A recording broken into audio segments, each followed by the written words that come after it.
Welcome to LP news. నేను మీ మాధురి. జగిత్యాల జిల్లా కోరుట్ల మండలం ఐలాపూర్ గ్రామానికి చెందిన బీటెక్ విద్యార్థి రాహుల్ మృతి మిస్టరీగా మారింది.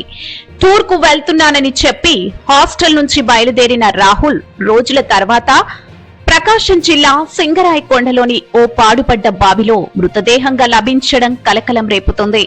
హైదరాబాద్ కాచిగూడలో మాతృశ్రీ ఇంజనీరింగ్ కాలేజీలో బీటెక్ 3వ సంవత్సరం చదువుతున్న రాహుల్ గత నెల 27వ తేదీన స్నేహితులతో కలిసి టూర్ కు వెళ్తున్నానని చెప్పి హాస్టల్ నుంచి బయటికి వెళ్లాడు.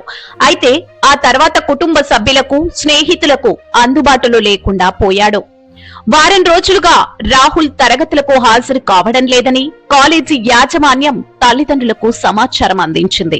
దీంతో ఆందోళన చెందిన తల్లిదండ్రులు హాస్టల్ కి వెళ్లి ఆరా తీశారు. స్నేహితులను ప్రశ్నించగా పొంతనలేని సమాధానాలు రావడంతో అనుమానాలు వ్యక్తం చేశారు. అనంతరం పోలీసులకు ఫిర్యాదు చేశారు.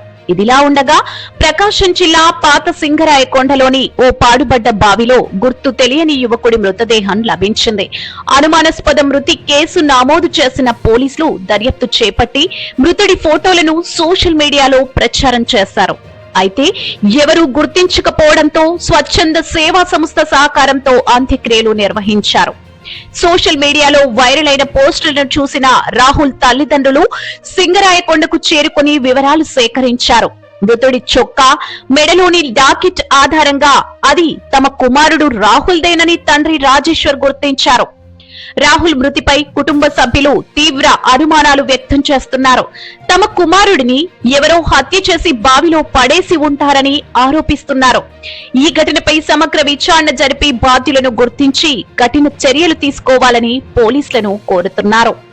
అయితే రాహుల్ మృతి వెనుక అసలు కారణమేంటి?